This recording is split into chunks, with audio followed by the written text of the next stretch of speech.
No one has ever shown that human emissions of carbon dioxide drive global warming. We have a massive power, and it's the power to say no. They put all these words on these flyers and it means nothing. It's garbage. We're all going to die! Doctors are gaslighting patients. If you keep silent, then this is what's going to happen.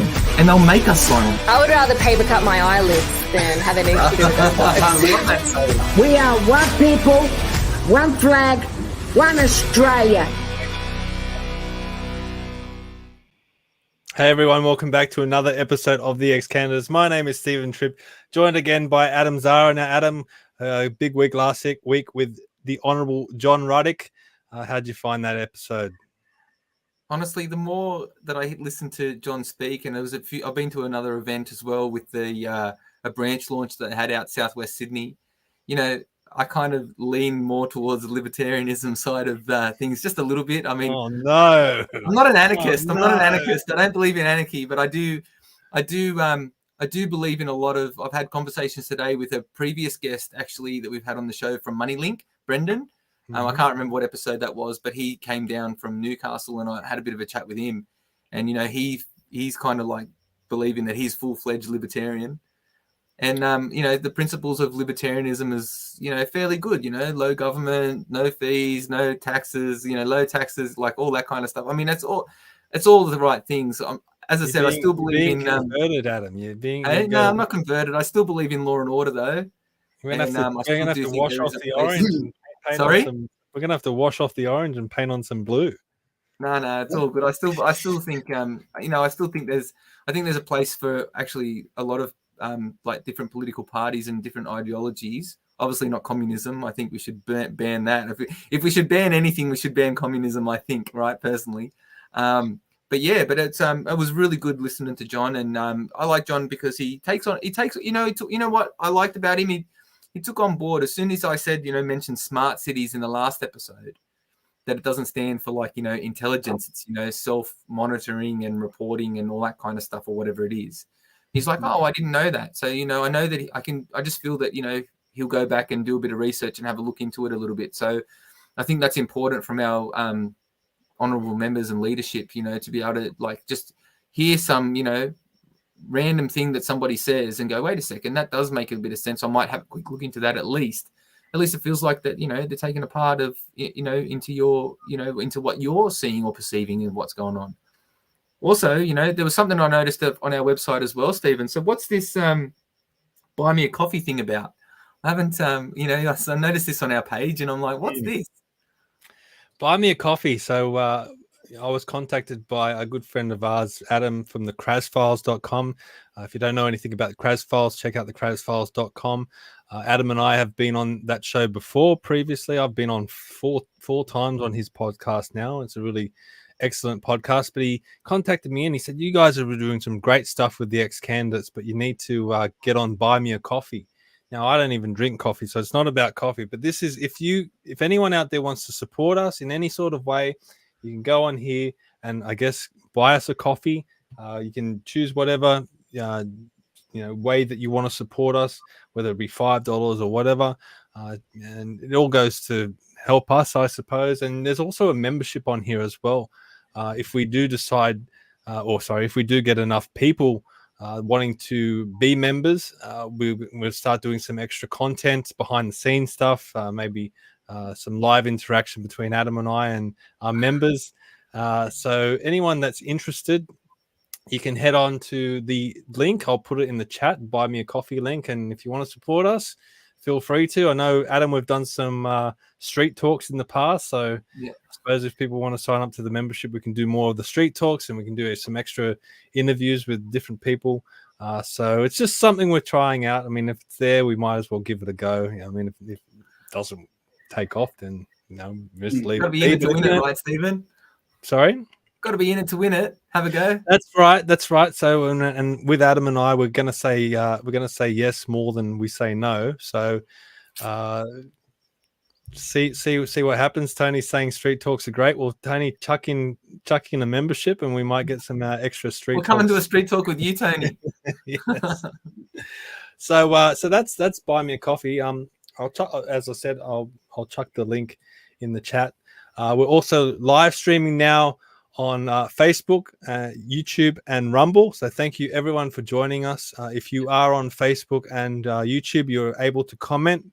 So please post your comments in the chat there. We'll be able to read them out during the show. Now, if you do have questions, please keep them short. I know a lot of people were posting these big, long paragraphs in the last one episode. sentence questions that we can read and that are legible. We're trying to pay attention to what our guest is saying, plus what Adam's saying and what I'm saying, and plus all the other chats going on. So please keep it short if you are going to post questions.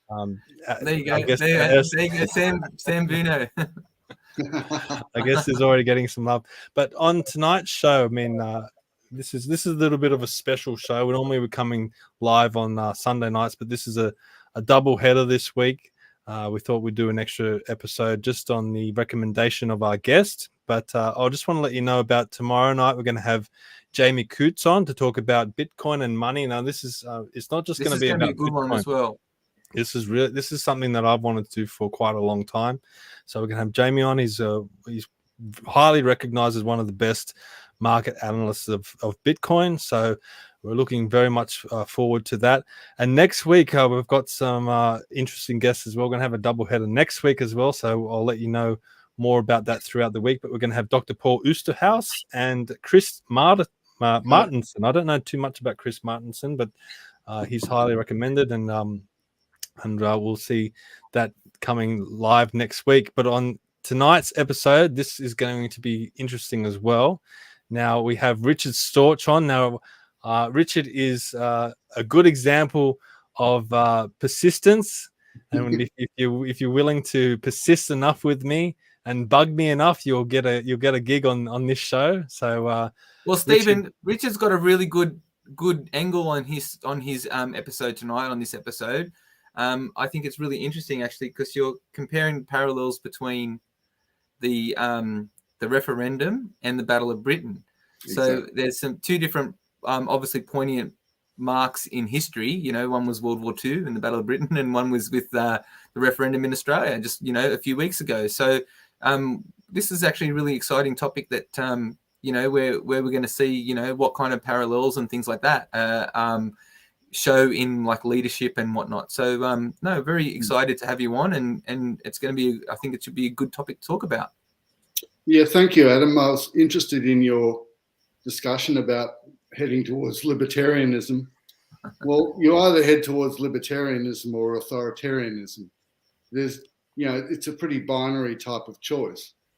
So I note that you still have an attachment to law and order, but that's okay. There's no such thing as a pure libertarian. So good luck with your journey.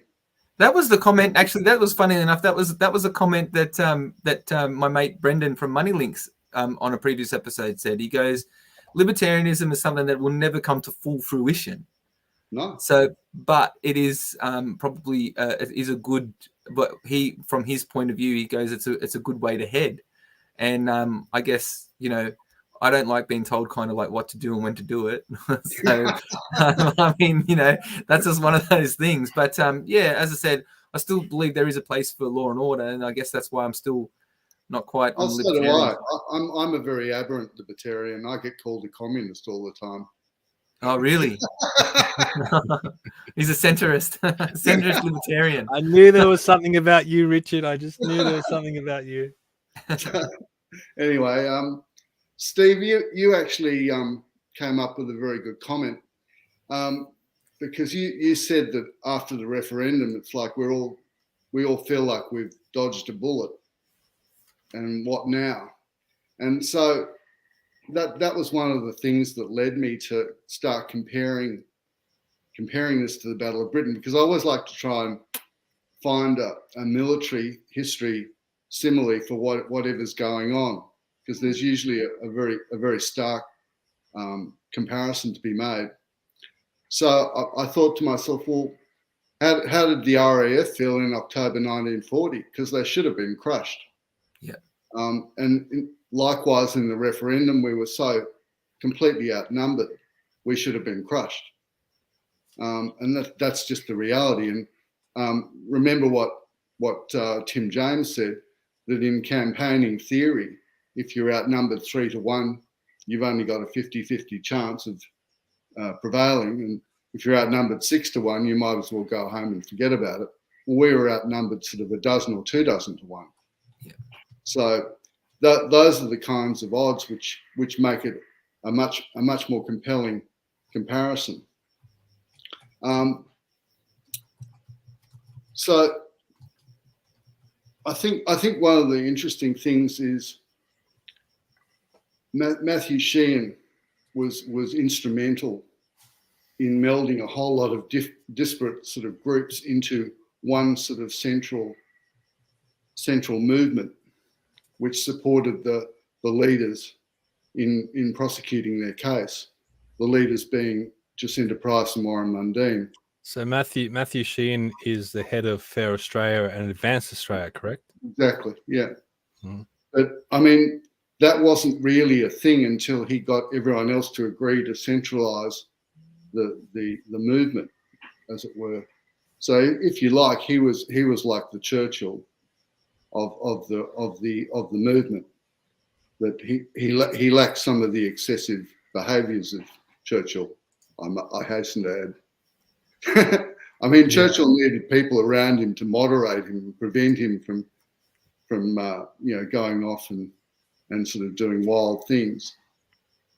So that's one of the key things. But the RAF had terrific leadership as well in terms of Air Chief Marshal Dowding and Air Vice Marshal Park, and they performed a similar role to Price and Mundine in that they kept the central strategy in place and motivated everybody to get behind it and stay on course. I think probably also they supplied their own inspirational leadership as well. So that was Richard, pretty crucial. Well, that was interesting you said that too, because, reading the notes and stuff that you've put out there, we had Warrenmundine, Jacintaprice, and they were obviously at the forefront of the No campaign, but they stayed on message. So it was it was basically, if you don't know, vote no. It's a divisive referendum. It's divisive. It's dividing Aboriginals. It's dividing Australians. It's dividing everybody. And then you made an interesting point that that's not what happened with the Yes campaign. So you had. No, so you had Anthony Albanese saying, "Oh, it's just a light, change, and it's only a minor change, and it's very, basic, and it's one pager, and all this kind of stuff." And then you made mention about, the likes of Thomas Mayo, Marsha Langton, and those people, and then they went off topic, didn't they, to what Albanese was saying? Yes, well, the German strategy was working very well in the Battle of Britain, and until they had a little accident where a few pilots bombed London, supposedly in error, and that led to a massive retaliation, an insignificant retaliation really, because Churchill ordered the bombing of Berlin, which accomplished very little, except that it enraged the Germans to switch their strategy and bomb London. So I think you can compare all the elitists and activists speaking out of turn to bombing London. I think that's a very apt comparison. Well, before we get too deep into things, I think we do need to be clear that we're having an adult discussion tonight and a little bit of an historical discussion, but in no way are we comparing the deaths and the suffering that happened during the Battle of Britain to what happened during the referendum. But outside of that, politically and maybe even strategically, we're going to make the comparison. I agree with what Adam said. The reason why we decided to do this was because it was a unique, really unique concept that you've come up with, Richard. So we do want to explore this. But I suppose for people that aren't familiar with World War II history and maybe specifically the Battle of Britain, I'll just give you a few dates just to put things into perspective. Now, in September 1, 1939, Germany invaded Poland. The Soviet Union also invaded Poland, but the French and the British declared war on Germany. Now, from that period, there was a little bit of a phony war. Not too much happened between the sides. it led to October 6th, 1939. Hitler actually made an offer of peace towards France and Britain, which was rejected. Now that led to the Battle of France. That commenced on the 10th of May 1940 and lasted until the 25th of June 1940. That's where Germany swept through Belgium and into France around the was it the Maginot Line, Richard? France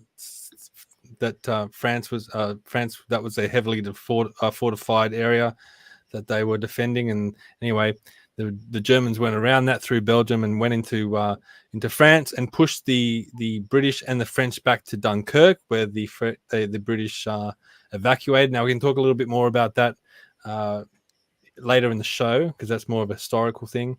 Paris was occupied on the 14th of June, and then from the 10th of July, the Battle of Britain started. So that was the first time in history where it was predominantly an air war.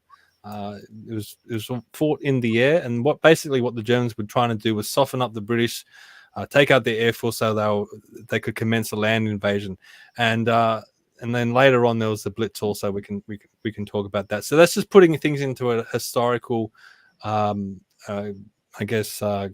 so people can understand what we're actually talking about tonight. And I guess everyone's familiar with the referendum as well. But I guess, Richard, the first question is, after the British were successful in defending Britain from the Luftwaffe, which is the German Air Force, you were saying that that's a similar feeling to what we're having now, right, where we dodged the bullet. And they're saying, well, what is the next step from this? Well, historically, what happened was it wasn't a great victory. It wasn't even seen as a great victory. It was just seen as avoiding an annihilation, really. So what happened then was that Germany decided that they'd already done enough to Britain and they were free to continue and expand the war, which is what they did. 6 months later, they attacked Germany. They attacked Russia. So I liken it to the culture wars because I can't see any reserve from the left about pursuing the culture wars in terms of the disinformation, misinformation laws, closing the loophole, labour laws. They seem to be very keen on continuing on the course that they're on. I don't think they feel that anything's really changed. So that would be my comparison. And you actually asked me about this. You said, well, what happens after this? And it's just a continuation of the path we're on, I think. So you're making the argument that the closing the loophole legislation, which is moving casual workers onto more of a fixed, it's taking like the gig economy, like people that want to do Uber Eats and Uber and DoorDash and those sorts of jobs that you can just log onto an app and do it at any time. Any casual worker suddenly gets caught up and taken into the permanent employee status or part-time employee status, and I mean, I don't want to sound like a conspiracy theorist, but it's like casual workers don't join unions, so there's an obvious motivation involved. So Australia's got 3 million casual workers. I don't think they're going to be terribly happy about having their whole way of life disrupted. Maybe they like being casual workers. But it also affects trades as well, such as sole traders and stuff like that, because isn't it all about having to pay holiday pay as well and all those kind of things? So what happens is some people would forego the benefit of holiday pay in the order of earning a little bit more money per hour. Sure. Look, I mean, we saw how well work choices went in 2007. Maybe this will be the Labor Party's work choices. Coupled maybe with that, it'll be like Germany attacking Russia. And coupled with that, you got the misinformation and disinformation bill as well. So you could say there's two fronts there. Yep. Lots of things happening. So yes. So the referendum was like the tip of the iceberg, you think? Well, it was just the first battle. or maybe it was one of many battles, but it was the first one where there was no success. I think we can say that there was no success on the part of the antagonists. Yeah, I agree with that. Well, it was almost like the first. It was almost like because it was like the first loss, wasn't it? Because that's what I believe. The Battle of Britain was the first loss that the Germans encountered during World War II. Well, let's call it a reversal. Okay. I don't think you could say it was a victory because the only thing that prevented the Germans prevailing was the fact that they made a mistake in terms of their strategy. You could even argue that they had some tactical success in terms of their previous strategy succeeding. So you can mount arguments either way. But the referendum, if they'd had a different strategy, it probably would have worked. If they'd had, say, an 8-week campaign instead of more than 8 months, that would have helped them mobilise their forces and their advantages to much greater effect, and it would have stopped the freelancing of all the activists if they'd had a concentrated campaign. I mean, in military doctrine, if you want to take an objective, you've got to have 3-to-1 superiority of forces. So in the Battle of Britain, the Germans had 5-to-1. In the referendum, probably, it was 20-to-1. 20-to-1. I mean, they should have won the war with us. Well, that's another concept that you've come up with, which there are parallels. Resources. So after Dunkirk, the British had to leave a lot of their equipment on the beaches of Dunkirk to be able to evacuate safely.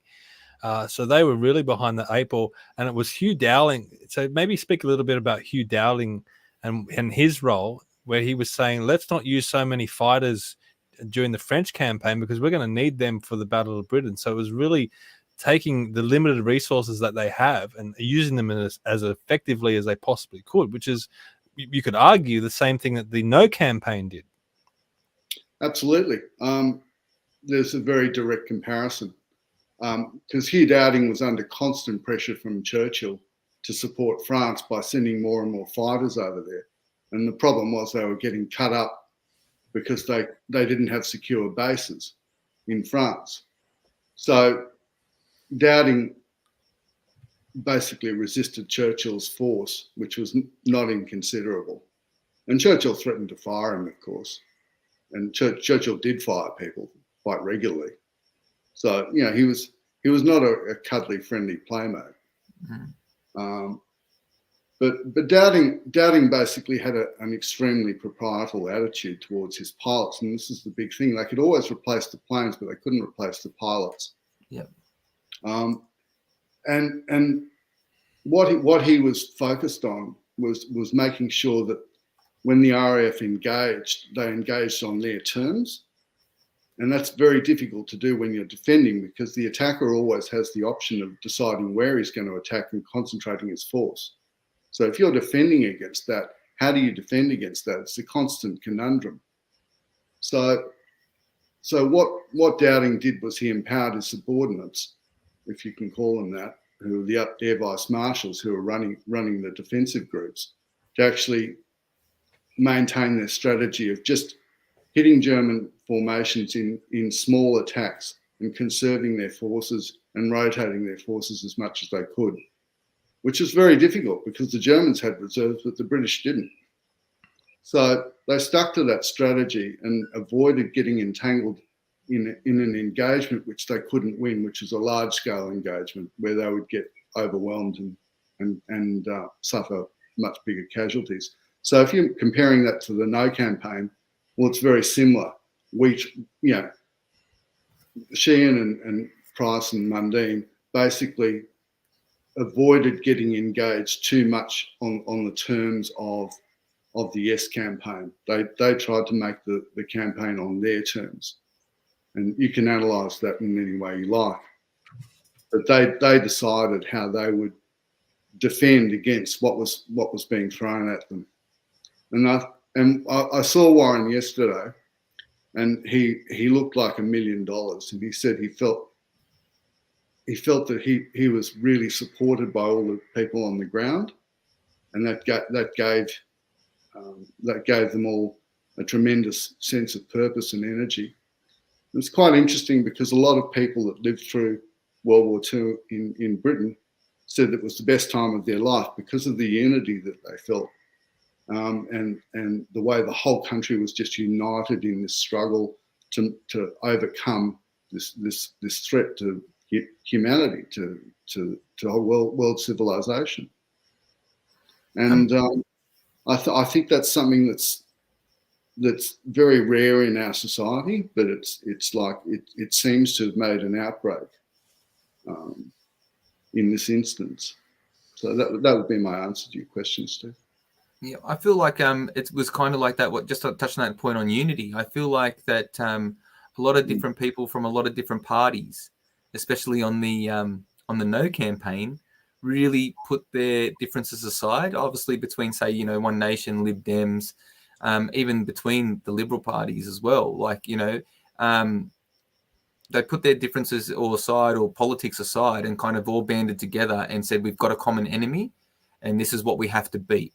So I do agree with the comparison there. I think that, on the ground, right, there was a form of unity, like people that I've stood against in polling booths, and now I'm shaking hands with and we're helping each other out. It was actually really, it was a really good feeling. This was probably the best. I've done 2 campaigns politically now, and I would put this as my 3rd one, and this was definitely the best one that I have done. I feel the most successful one as well. So okay. The likeness is that comparison's fair, I believe. Yeah, I think so. So we talked about doubting, but what about on the opposite side now? We don't want to compare anyone to Nazis, right? But Laurie Oakes came out this week, and I mean, growing up with Laurie Oakes, we always knew he had a left slant to him, but he tried to remain impartial, and he was always very professional. But he's come out this week and called Anthony Albanese an incompetent dill. Do you see a correlation between, I guess, the incompetence of Albanese and the German leadership at the time, especially the leadership of the Luftwaffe? Not really, because Hermann-Goering was a hero. He was a World War I fighter pilot, multiple ace. He was personally incredibly courageous. I wouldn't just describe Anthony Albanese as having any of those qualities. So I don't think you can really make that comparison. But I think maybe in the sort of the aspect of triumphalism, vanity, avarice, meanness, yeah, I think we could go there. But it's a different personality type. So. But what about overall strategy? If we're going to call someone incompetent, it means that they really have no idea what they're doing. Now, did the Germans have any idea what they were doing? Yes, absolutely. They had a very clear plan. They had a 4-phase plan of destroying Britain. The first part of that was to attack the radar stations, which didn't work because. But could you argue that it was hobbled together quite quickly? Because my understanding is that the success that the Germans had in France, they just expected. Oh, precisely. It was put together very fast. Yeah. But you've got to remember that the German leadership was very, very good in World War II. That was one of their biggest advantages. It's not just the figureheads like Goering. It's all their commanders were incredibly able. So they didn't expect to have to fight Britain. They expected Britain to fight because Britain was beaten by every possible measurement. So they had nothing. In the same way in the referendum, I think that the yes case weren't prepared for a fight because they just expected that we would see their point of view as being unassailable. I mean, why would we fight them? I mean, they were right and we were wrong. But couldn't you argue it that wasn't very complicated? couldn't you argue that the Germans felt the same about the British? That the Absolutely, British would that's what I'm saying. see, the British would see, hey, we're going to have to surrender here. Let's make peace with Germany, Yeah. and then Germany would say, okay, well, we don't have to. You know, they're just going to capitulate eventually. Oh, but Whereas Germany needed Britain's resources, and they needed Britain's acquiescence before they could continue on. So they did need something from Britain. What happens if it was? Sorry, go, Stephen. Well, what I was going to say is what I'm trying to get to is Albanese came out on election night and said, the Labor Party recognises the Aboriginal people and the First Nations, blah blah blah, and as leader of, I'm paraphrasing, as leader of the Australian Labor Party, we commit to the Uluru Statement in full. Yeah. Was that a plan, or was that just a spontaneous thing? Oh, I feel great. I feel fantastic. I want to come out like Bob Hawke and announce something like we're going to end poverty, and I'm just going to make this grandiose statement that's going to be the first step of my leadership. And the rest of the Labor Party in the background going, "Whoa, hang on, we're not ready for this." And who would know? Because Albanese is so glib and shallow all the time anyway. Who would know what he was thinking, if he was thinking at all? But it's like he did expect Peter Dutton to say, yeah, Albo, that's a great idea. We'll go with you. What a great idea. That's what he expected. Because, again, he's so glib and shallow. Well, he was dealing with Morrison, so Morrison probably would have. Well, if he was dealing with Morrison, maybe it was a chance. I don't know. Just on the point of leadership and how, bumbling and foolish and stuff like that, and you were saying that, I think that the comparison I'm making is that, the Germans, we know Hitler made many tactical mistakes with the way he ran his operations, even though it was quite like they were strong and they had a lot of victories up front real quick. But we know that, the generals and the people under Hitler seem to know, were more experienced, i.e. that fellow that you're talking about who was the World War I veteran, and he was an ace and all that kind of stuff. Goering. Goering. So Goering. That's he's right. He's not a good example, but someone like Kesselring would be. Right. So I mean, the Germans had lots of great commanders. I mean, but maybe it was Manstein. They had heaps of great commanders. In the Yes campaign's kind of camp. It was kind of like a fool leading other fools, though. Like they didn't have the generals or the people on the ground that were kind of like, experienced or advanced, i.e. with the contradiction of the party line. I'm saying this is just a minor implication. Then you had, it's a good point. The likes of Thomas Mayo saying it's time to pay the rent. And then you had Marshall Langton saying everyone's a racist, and if you don't say yes, you're a racist, and it's about treaty. Yeah. I mean, there was no leaders, there was no good kind of leadership or structure from the start. I agree. They all got in each other's way. They had no clear direction or plan or anything like that. They just thought that, again, I come back to the point that I don't think they really thought that they would have to try too hard. I think that they thought their case was so compelling and so righteous and so pure that everybody else would just agree with them when they finally sort of woke up and realised the true reality. So, but it was the opposite, wasn't it? Because the longer it went on, the worse it went for them. Yeah, definitely. So with the plan, I mean, the German plan to conquer England was threefold or fourfold. So they tried the radar stations, then they stopped the coastal convoys. They tried to get the RAF to engage them on their terms. The RAF refused. So then they went after the RAF on its airfields, and that was working. And that's when the critical mistake happened. The Germans bombed London by mistake, and away we went with the change in strategy, which prevented them from winning the battle. They should have won the battle. The RAF was falling apart. It was right at the point of collapse at the beginning of September. How much was...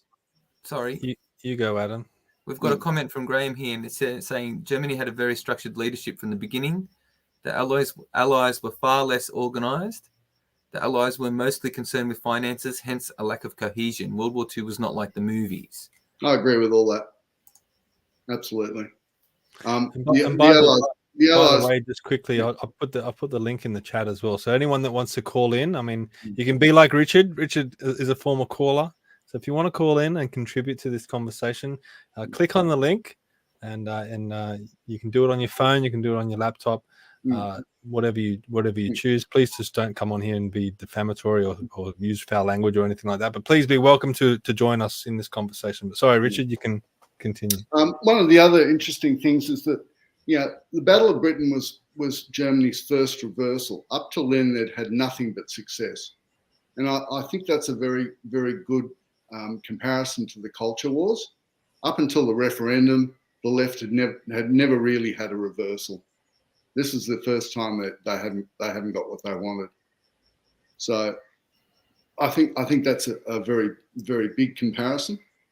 And there's no reason why the left shouldn't have won this battle. They had everything. They had everything going their own way. Numbers, resources, finances, they had everything. Yeah. What was it what woke people up to it then? If they've got this huge, all these resources behind them, what was it that people said, no, this doesn't feel right? There was a fundamental duplicity. You had Albanese telling this sort of nice story about what it was really all about on one hand, and then you had all these maniacs talking about what the real consequences paying were. the rent. There's a complete duplicity going on, and it's like, how could people miss that? It's like you can't say one thing to one person and another thing to another. And I mean, what Albanese should have done was crack down on all these people straight away and just say, you've talked out of turn, I don't support you, and we're actually going to stop and reevaluate this whole thing and postpone the whole process and go and realise that he couldn't get a referendum up and all he could do was legislate. And that was Bill Shorten's advice to caucus, not to try for a constitutional reform, but to just legislate it and give everyone a chance to look at it for a few years, the voice, and go for reconciliation. Well, in saying that, Richard, why not legislate it in, kind of work out the nuts and bolts of it, and work out all the kinks and stuff, and let the people see how it would operate, and then go for the referendum, maybe as a second term initiative. Well, Bill Shorten was in absolute agreement with you. That's what he suggested, and obviously his suggestions fell on deaf ears, and so obviously then he leaked it to everyone in the press that he thought could help him. Do you think? Do you think Anthony Albanese panicked towards the end of in the last few weeks and started? No, he's not a panic kind of guy. What happens when he's under stress is he behaves to type, which is that he becomes shallow, vacuous, nervy, and insubstantial, right? So that's where he goes. He becomes a flake, and that's after he gets narky and gnarly and stuff like that and tries to fight. But when he's actually losing, he disappears into flakedom. So that's why he's such a completely useless leader. Do you think, just talking about the numbers and how we know that, Dowding, quote, our young men will have to shoot down their young men at a rate of 5 to 1. Yeah. Right. So that's a numbers kind of thing that we were talking about at the very start. Yeah. And then do you think that we know that Britain had some very good pilots. We know that Germany started, they had their pilots but were trained and they had experienced pilots through the Spanish Wars and stuff like that. So the Germans came in quite strong, but then the few people that were argument's sake campaigning on the no side, there was a lot of, I would say, at least what makes a veteran candidate, you know what I mean? There was a lot of candidates on the ground for the conservative side of politics, for the right side, that had run a few campaigns. I myself had run 2 campaigns. I know that there was a few other people who had run 2 campaigns as well.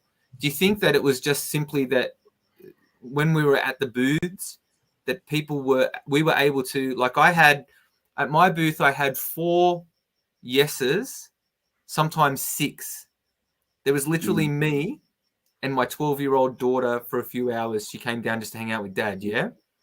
Do you think that, and honestly, I'm going to tell you something, my daughter, just from listening to the way I've spoken to people and conversations I've had with Stephen and even people like yourself, and when I've talked about it with my wife and things like that, she could almost, and she did really kind of be able to counteract arguments from the yes campaigners. So I remember there was a situation where we were talking, you know, people going, look, I don't know where I'm voting here. I don't know about anything about the yes. I don't know anything about the no. Go. And then what happens is the yes campaigners would start their, you know, speeches about, you know, there's racial division already in the Constitution and blah, blah, blah. And I could simply turn, and they would cite some stupid clause 58A, you know, where the government has the right to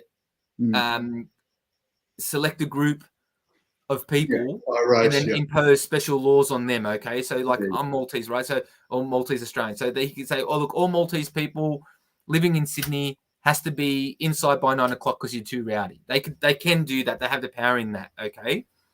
But my argument is that it's not racially based. That I don't particularly agree with that rule, but that rule, we're all even under that rule.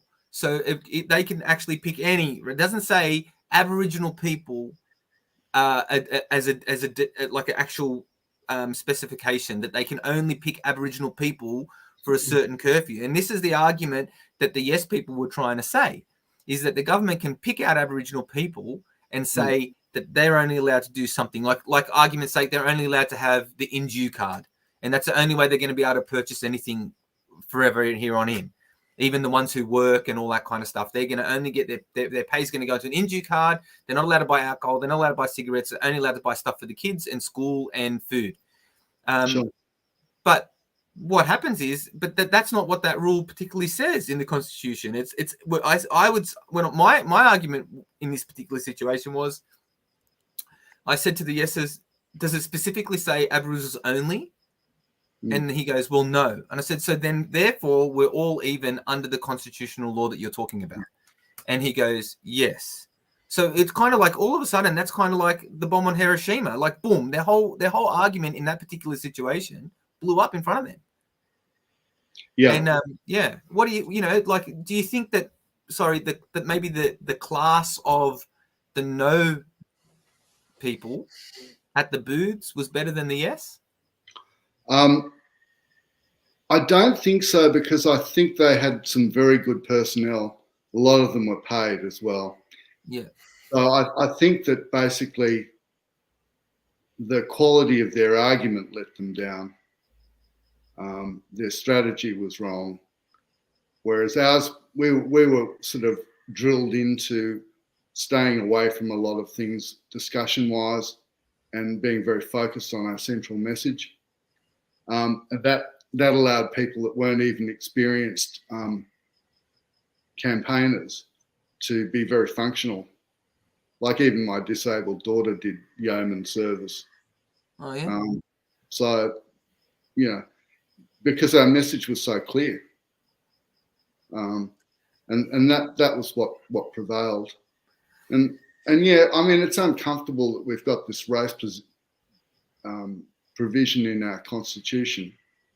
It's not wonderful, but to get rid of it is a major exercise because it's in there.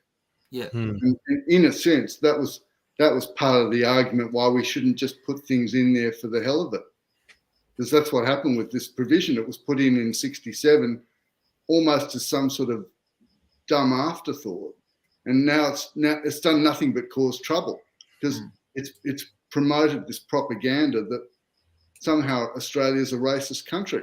And that was one of the things that I found incredibly offensive about the yes case.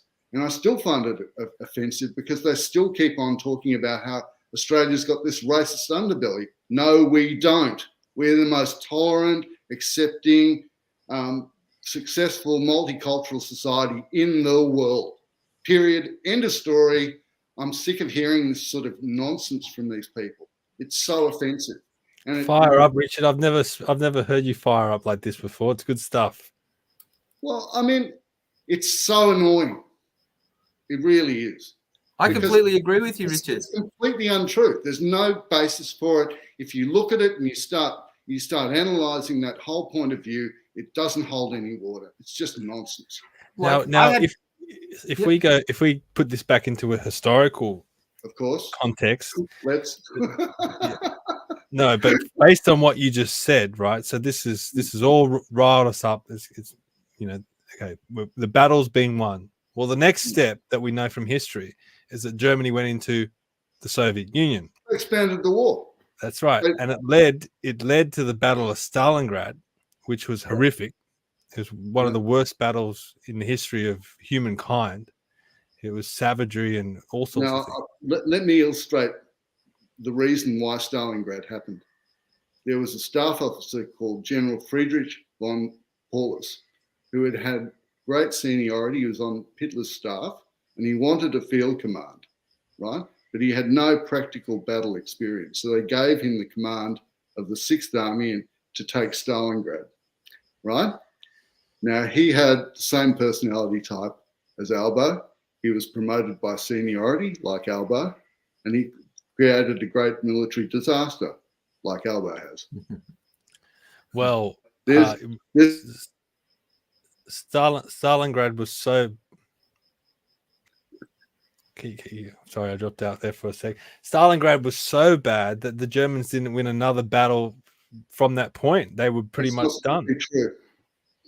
They gave the Americans a hiding at Kasserine Pass, very, very shortly after that. So, but overall, they were pretty much done. Yeah, they still fought brilliant defensive battles on the Eastern Front for the rest of the war. Sure. Sure, I mean, they won tactical victories. They didn't win strategic victories. But from that moment, they were pushed back all the way back to Berlin. Yep. So the question is, if that's how this story goes, what happens to us if we're on the same path? Ooh. Well, I don't see a Red Army forming anywhere soon. So that's probably, I hope not, because there was a lot of savagery and things that came with that. But well, that's what happens with the Russians. If you stir them up, they come after you, and they don't stop until they've destroyed you, like they did with Germany. There's never been a country that's been so completely destroyed, flattened, divided as Germany was. But do you think that they'll come after us now, obviously with this misinformation, disinformation now? So like now Australia is going to get punished for voting no, that now the next front would be almost like the Russians coming in as being the misinformation, disinformation bill? Well, let me ask you a question, Adam. Don't they seem full of themselves? Who? The left? Sorry? Labor. Don't they seem full of themselves? Yeah, absolutely. It's sickening.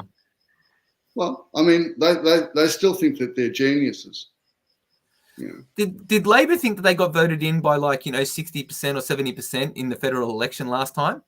They seem to, yeah. That's how they're acting like. They're acting cocky. I mean, what was it, 32% or something like that? Yeah. So it was I think they're in every parliament on the mainland of Australia. So they're going, this is our chance. Let's go for it. That's what I feel. Well, this is our moment. Let me give you a comparison between being in government in every place and a monoculture. What does a monoculture breed? Disease. Okay. Because there's no diversity. Yeah. Well, I've got a list of questions here, and we can do these rapid fire, or you can expand on them if you want. And Adam can probably have a shot at answering some of these as well. I'm not very good at these questions. These are.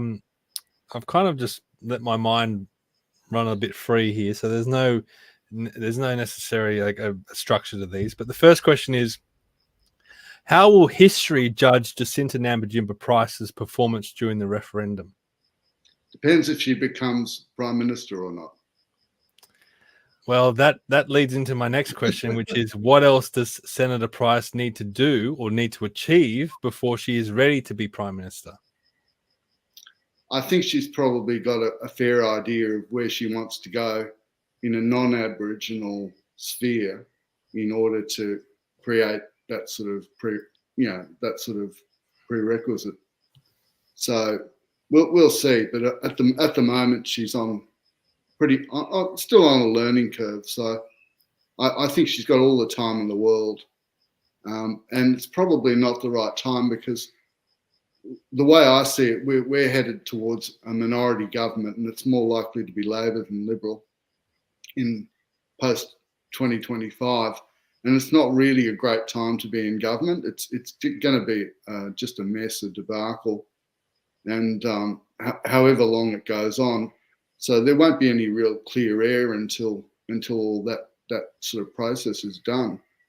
And a lot of it depends on how quickly the Labor Party sort of disintegrates into a lot of different factional hostile camps or whatever, and struggles for the crumbs of leadership. But that's really where Albanese's led the Labor Party, and we're just seeing maybe the first cracks with the last couple of polls. So I want to see more polls before I commit to having a hard view about this, but it's not looking good. Well, anecdotally, just from people who, like, I'm obviously the political one, kind of like the real political one in my family, even though I'm kind of like mediocre political. And then they've got, I was talking to my father-in-law and that. Don't tell yourself short. I'm mediocre political, like, honestly, like, seriously, like, you impress me every time I talk to you. So thank you so much. I appreciate it. Maybe it's just a bit of lack of self-confidence or something in myself, but anecdotally, right? Today, like 3 people have said Albo's out. Just people off the street. This is when I'm talking to people or whatever. They've gone. Albo's gone. They can't see Albo being the leader of the Labor Party much longer. Do you think that I know you would you want to see polls and things like that, but are the cracks? And anecdotally, like that's pretty good. That's how we all used to communicate back in the dream time, I guess. So if that's the feel of the street from average people. Well, the compelling evidence so far is the trend. He's managed to destroy all his post-election goodwill and electoral capital in pursuit of this ridiculous referendum. So he's done it to himself, but it's a question of how much he's actually damaged his own government as well. I think Bill Shorten would probably hope that he can sort of knife Albanese and dispose of him quietly and neatly, and sort of take over and move the government onto a different plan. Maybe that's his idea, but I don't think it'll go that well for him somehow. I think there'll be messy bits and pieces that'll get in the way.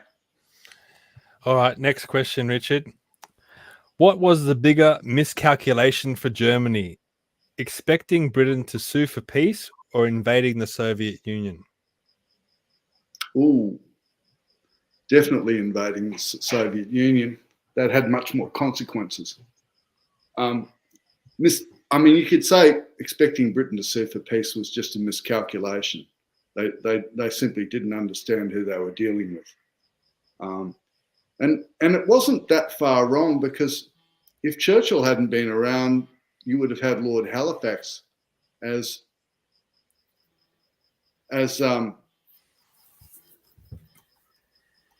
Britain's Prime Minister. And he would have definitely sued for peace. I've lost my screen here, guys. No, that's all right. Yeah. Well, we can see you, so keep looking at the screen. Lost my screen. Well, Adam, you can have a crack at that if you want. Or no, I was just going to say, because I was reading an article just before we got on here, and it's from the Air and Space Forces magazine, I think it's an online magazine, and they're saying that, you know, before the Battle of Britain, that one of the, I'm trying to find it here. I should have highlighted it, but I didn't.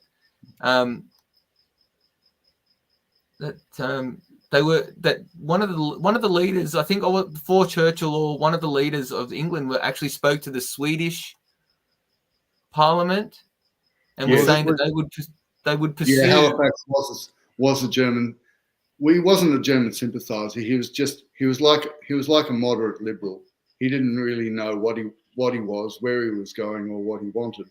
So, and then they would have taken up any sort of offer. They would have taken up any sort of offer of like a peaceful outcome, provided that was reasonable terms. Well, the Germans thought they were offering reasonable terms. They said, "We don't want the British Empire. You can keep the empire. We just want to be friends, right? We've got other ideas about where we want to go and what we want to do. It's, you know." And they blame. This is the thing. After the Battle of Britain, they only blamed one person for their failure, and that was Churchill. And it's very similar to the referendum. It's like after the referendum, the Yes campaigners only want to blame one person, Peter Dutton. Now, what Peter Dutton had to do with it, I have no idea. But you know, he wasn't in the front line as far as I could see. I'm gonna play a clip quickly, and then I'm gonna ask a question based on this clip. Okay. I had the occasion to talk to. Oh, hold on. There we go. To him. Oh, Adolf. Any other company. And I told him we will have the opportunity to attack London, and London is covered by fog, and we can fly with everything we have available, even with the Junkers 52, like we did in Warsaw. And he said, stop it. I don't want to hear this. The whole attack on England is against my opinion, against my willing. I could stop it. The English population is of such high class, and they are so similar to the Germans that I hate to fight England. Who was Adolf Hitler? So that's this gentleman recounting a personal experience that he had with Hitler at the time. Now, my question is based on that. If Hitler didn't want war with Britain and Britain had sued for peace, how many lives would have been saved?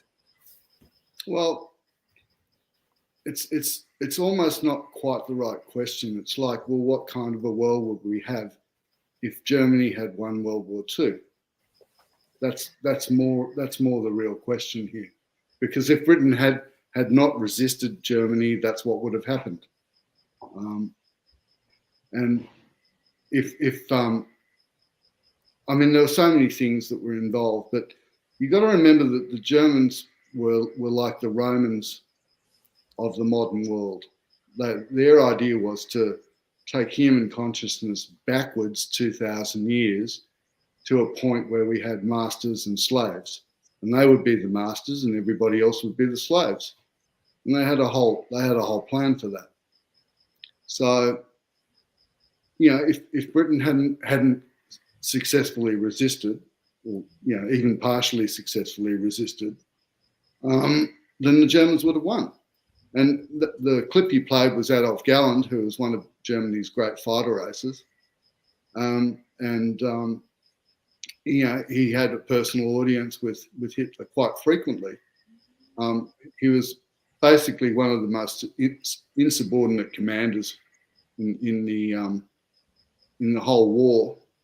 And at the end of the war, he was basically stripped of his rank and was allowed to fly jets because they needed him as a pilot, but they'd fired him as commander because he kept on upsetting the overall commanders. Like, you know, Goering asked him what he needed to win in the Battle of Britain, and he said, "Give me a squadron of Spitfires," which Goering was very unamused about. So he wasn't exactly your sort of by the book kind of guy. So, but you know, his account of Hitler's attitudes was correct. Hitler wanted Britain at least sidelined, if not friendly, and he didn't want to fight them at all. So the answer to your question is, the biggest mistake the Germans made was attacking the Soviet Union, because it was a war. It was a war which they needed to win quickly, and they needed to have a better plan for, and they weren't up to snuff with their usual preparations. Okay, next question that leads into what you just said, or leads from what you just said. Now, there's a clip in The Simpsons. I haven't brought it up, but it's just come to my mind where I think Homer or someone goes to England, and they're saying, "Oh, we as in America saved you guys during World War II," and the British guy turned around and said, "Well, we saved your ass in World War III." But the question is, so there's this prevailing narrative out there that the United States saved the world during World War II, but is this true, or was it the Soviet Union that won World War II? I think it was a combination of the two, but without either one, you couldn't have had victory. The Russians supplied the sheer manpower and force and resolve to beat the German army. The Americans provided the weapons, the finance, and the resources to do that. I mean, the Red Army was supplied with millions of American trucks, locomotives, K rations. It's like America's industrial capacity won the war. Yes, So, it's not all about troops and battles. Well, a lot of it's about money. That's why the Yes campaign should have won. They had all the money. Yeah. Very good. If Hitler had died on August the 31st, 1939, would he have been considered as a great leader? Absolutely. Absolutely. As with all benevolent dictators that are removed before they become, tyrannical dictators. I mean, bear in mind that the most efficient form of government is benevolent dictatorship. It's not democracy. Yeah. The only problem with benevolent dictatorship is how do you keep it benevolent, and how do you get rid of the benevolent dictator in a certain time frame? Yeah. That's a bit of a problem. But I mean, business is run by benevolent dictators. It's not run by democracy. No one has democracy in business. That's right, because you have the boss calling the shots, and then everyone does what the boss says. Yeah. Yeah, I work in factory. I work for businesses that do the same thing. And as a matter of fact, when I'm working with when somebody's working with me, I call the shots and they do what I say. And but the benevolence is if they say, "Oh, maybe if I do it this way, it might be a little bit better," and I'll look at it and go, "Okay, that's a good one, mate. Have a go." You know what I mean? Don't mess it up. Well, I mean, I always used to have this discussion with my teenage son. It's like, this house is not a democracy; it's a dictatorship. How benevolent that is entirely dependent upon you. But it is true. Like, I do agree with that, because, like, look at China, like with their dictatorship, and they're winning. But they get stuff done, don't they? Sure. When Xi They've got Jinping. capitalism and benevolent dictatorship. Why are they winning in the world? Yeah. Everyone's on the same message. We've got to be smarter when we're dealing with someone with that kind of clarity and resolve. I mean, the Chinese know exactly where they're going. Yeah, they've got a plan. They've got their long plan that they're going to just, they'll buy the country, they'll buy the world out before blowing it up, I think. Well, they've got a choice. They can do either. Yeah. Well, hey, I agree. All right, we got Graham in the chat just made a comment, and he said history is written by the victors. So this leads into my next question: should the cities of Dresden, Würzburg, and Nuremberg been bombed in the few months before the end of the war? When I say bombed, they were leveled. 90% of these cities were leveled by incendiary bombs by British Lancasters and American planes. It was right before Germany was meant to surrender. You've got to put the responsibility for that onto Air Chief Marshal Harris, who was the head of Bomber Command. And he was a bit like Chris Bowen because he had an idea that Germany could be defeated by area bombing, right? So even though all the evidence pointed to a more efficient use of aircraft would have been in the Battle of the Atlantic and hunting U-boats, or laying mines in the river systems of Europe to defeat the small trade custom of Europe. But instead, he sent the RAF on all these massive raids on German cities to kill civilians. So it's very similar to Chris Bowen, who thinks that his ideas are so pure and wonderful and good that there's no possible alternative to them. So Arthur Harris's nickname was Bomber Harris. So I would say that he is one of the great idiot butchers of military command history. Well, it is terrible if you do my great uncle for a start. Yeah, well, if you hear these cities were largely civilian populations, they had a lot of refugees, especially like Dresden. And when you hear about these stories, like they would bomb them, and then a few, the hours would pass, and the people would come out onto the streets and try and find survivors, and then they'd come over and bomb them again, and then they would come and bomb them again. And they just kept bombing them, and there was one story. I mean, the stories are horrific, and the Germans did call them terror bombing. And the Allies did it to the French too. There was a particular city in France where they were trying to destroy 4 bridges, and they just kept bombing this French city over and over again because they kept missing the bridges, but they hit everything else. But one of the stories about, I'm pretty sure it was Dresden, where they came out after the bombing and they were trying to find survivors, and they saw all these black logs on the road in an intersection. And they're like, where did there's no river here. They couldn't have washed in from a river. Where did these black logs come from? And they realized ultimately that they were families that had melted into the asphalt from the heat of the fire that was caused from this bombing. So it was this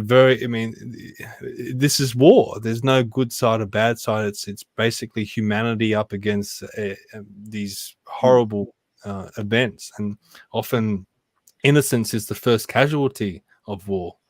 But I guess that leads to my second last question, and that is Winston Churchill a war hero or a war villain? Oh, the Germans definitely thought he was a war criminal.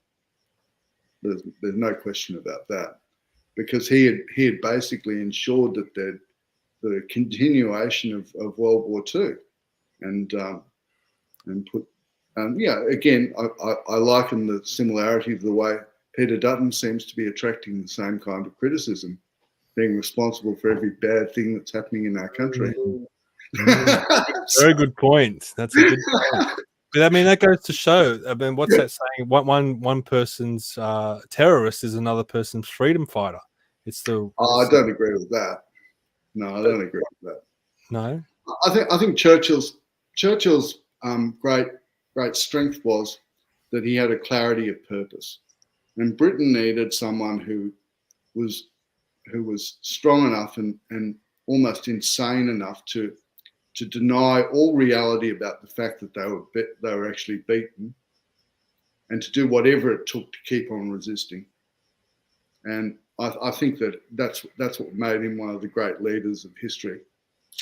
Well, he united the country in a losing battle, right? Yeah, and he also got the Americans to support them with finance and all sorts of non-neutral sort of aid. I mean, America was not a neutral country. Soon after the Battle of Britain commenced, they started Lend-Lease and started giving Britain unlimited credit and secret petrol formulas so they could run their fighters more efficiently and all sorts of stuff. But the thing that persuaded Roosevelt to do this was not because of, he was a nice guy and he wanted to help out a friend. That wasn't it. He was persuaded by Churchill's decision to attack the French fleet and sink it without mercy in North Africa. Well, which was one of the most ruthless, horrible things that Churchill ever did. And he did quite a few actually, but and he was because he was so clear about what his purpose was, he was prepared to do whatever it took to to win, effectively. And that's not very pretty, you know. No. And people need to appreciate that often leaders have to be prepared to make very, very difficult decisions. And I don't think it was because out of cruelty or a lack of compassion. I think that probably when he made decisions that were going to, you know, kill lots of innocent people, he would quite frequently be noted as weeping and things like that. So he did feel it. He was a pretty emotional. No, not at all. Not at all. So yeah. Well, I don't know. I've learned a lot about, you know, the Battle of Britain and the war, you know, even just by reading a few articles and stuff like that. You know, I'm as Graham said, I've seen the movies. I learned a little bit about it in school and stuff like that, but there was, you know, it's true that, you know, the victors write history, and you don't see it from both sides. You know, you don't see the story from both sides in an even light. Well, it's like Stephen was just talking about the firebombing of German cities. The Americans actually firebombed Japanese cities far more and killed far more people. But we don't hear about that because the Japanese weren't perceived as a noble enemy in that time frame. In actual fact, the Americans killed more people firebombing Tokyo than they did in either of the atomic bomb raids. Yes, that is true. So, you know, history is written by the victors, but it's like it's not exclusive. You can find out both sides if you want to delve into it. And in today's information age, I think a lot of the information is much more accessible. Like I found out probably a couple of weeks ago, they found the plane of Patterson Hughes, who was the highest scoring ace in the Battle of Britain. He got 18 victories. He was Australian. He was flying in the RAF. But they just found his plane and they're restoring it. Oh, wow. You know, but no one talks about him because he's dead. He didn't survive the war. But he scored 18 victories in like a couple of months. So mostly fighters. So he would have been amazingly good. So he died in the war, but quite a ace. But because he died, didn't live to talk about it, they didn't make a movie about him. No. But I mean, you know, he was probably, you know, he was the highest scoring ace. He was probably one of the most skillful. There were probably half a dozen, you know, incredibly skillful guys, and he would have been one of them. So you learn things all the time now. Got a couple of comments that I'll read out, and then I'll ask my final question. But we've got Graham watching us from on YouTube. Graham says the annihilation of civilian cities was no accident. The reasoning is far too detailed for chat. For more detail, look into the history of German banking. So that's an interesting comment. Maybe Graham needs to call into the show and explain that a little bit further. But we've also got Tony. She's made the comment. Churchill was considered an outsider among the elite, a bit of a Trump. Well, he did manage to offend almost everybody. So, you know, I mean, there's even a book of all the things he said to people. You know, like I can quote a lot of them too. You know, yeah. You know, so I mean, my probably my favourite is when a woman came up to him and said, "Sir, you are drunk." He said, "Yes, madam, and you are ugly. But in the morning I will be sober, and you will still be ugly." I mean, you just can't get away with saying anything like that anymore, right? I can. All right, last question. Did Hitler flee to Argentina? No, that's rubbish. Yeah. That couldn't have ever been done quietly enough. So. Okay. So Hitler died. So Hitler put the bullet in his head. Yeah. He chomped down on a cyanide capsule at the same time, a glass one. Okay. At the same time as he fired the revolver. Okay. But his job was done. Okay. Yeah. All right. Thank you very much for coming on tonight, Richard. This was, I mean, I always love talking about history, especially World War II. I'm constantly researching World War II. And look, I want to get across the point that it's not all glorious and fantastic. A lot of these documentaries you watch, they paint it in that picture. Go and read the accounts of actual soldiers on the battlefield, especially on the Eastern Front, and you will hear some horrific stories that you would never be able to imagine. That's what war is. That's the suffering of soldiers and civilians and everyone.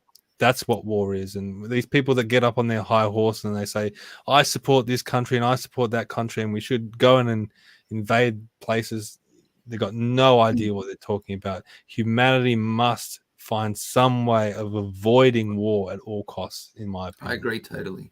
Yeah, no argument from me. My wife wants to ask a question. How can history help us? Well, we should learn from it, right? I think you've just answered that. Well, with the referendum and going forward to future things we might encounter from the left and everything. Do you want to ask the question? Yes, I just did. All right. Say it again. Well, how can history help us going forward with how to deal with not just the referendum, but what else the left might come up with? Oh, well, I think we should learn from history instead of hiding it. That's my personal opinion, like with that kind of thing. I said, I don't think that the history that we know is the truth, and I don't understand why they have to hide it from us. We should learn from our mistakes and learn from the past to make a better future. That's my opinion on that. That's how I would answer that question. I had a great history teacher when I was 15 called Robert King, and he said, when you write an essay, what I look for when I scan it is dates and places and names, because that's fact, fact, fact. So then I look at causes and effects. If you can get all of that in your essay, you'll get a good mark. It's very clear. So that's what we need to do in terms of educating our young people. We need to educate them about the causes and effects of history and then apply that to a modern context. So yeah. Agree. Well, believe it or not, Richard, you've got some very complimentary comments coming through. My StreamYard's running very slow, so I can't seem to post them. But we've got Tony, who's said, where was it? Excellent podcast tonight. Thanks, Richard. Graham said, yes, good chat. And Ian said, good chat, well hosted. Bring Richard back. I will be back. We'll be back. Don't worry. We'll have to find something else to compare to history. I'm sure there'll be something soon. Oh, I'm sure it's coming on. We might have to go around in history for the upcoming assassination, political assassination. Ooh, okay. Well, we'll leave that for next time. But thank you, everyone, for watching. We really appreciate it. Thank you, Richard. If you do want to support us, you can head to Buy Me a Coffee. Are you excited about Buy Me a Coffee, Adam? I might buy you a coffee, mate. I don't drink coffee, but anytime. I'll take the couple of dollars. Thank you both. Thank you, Stephen. Thank you, Adam. It's been an honor. Thank you. No, it's great. Great to see you again anyway, and great to have you on. And I'll see you at the next political event that we always bump into each other at. Stephen, Are you going to ask Richard about his dream parliamentary team? Yes. Sorry, I forget. How could I forget? Don't forget. Richard, I want to hear this. Richard Storch, final question, a final segment of the ex-candidates. I can't believe I forgot this. We should turn this into a game. This is called Build Your Own Fantasy Government. Now, the idea of the game is that you, Richard Storch, are in charge of the next Parliament of Australia, and you can choose 5 or 6 people, current politicians, former politicians, experts in a certain field, anyone you like. Some people have been choosing dead people recently to head up the next government of Australia. Who would you choose? If I could have full executive powers as president, me.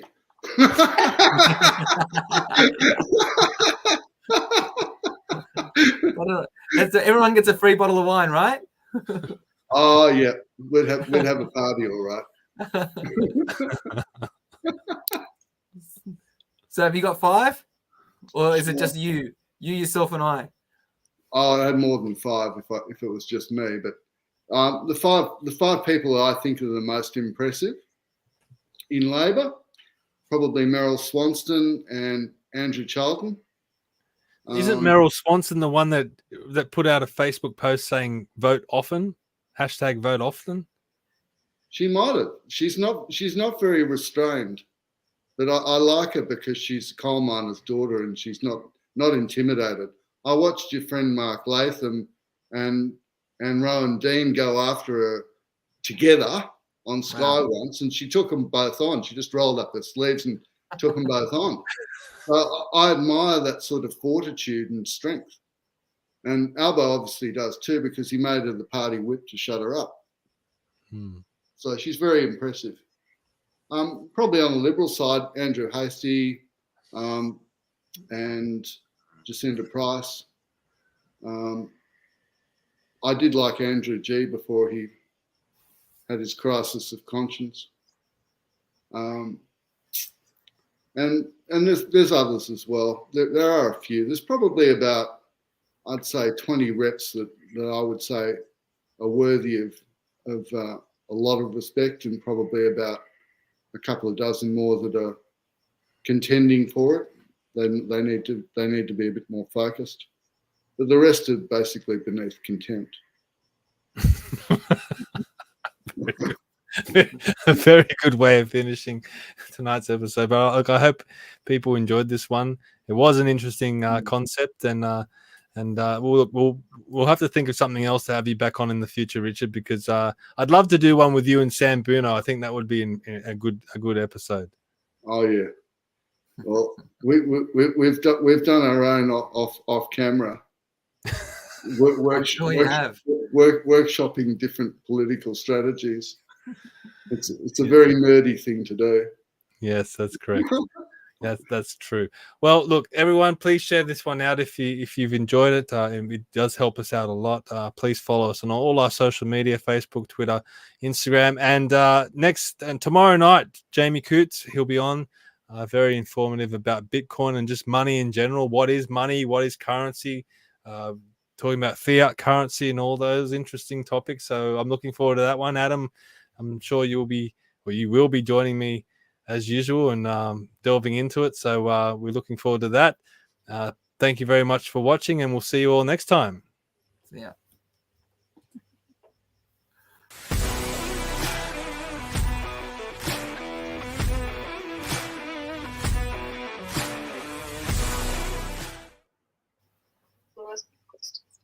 We could have come on and sent the question in.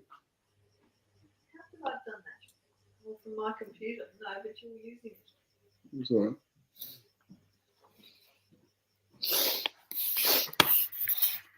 Okay.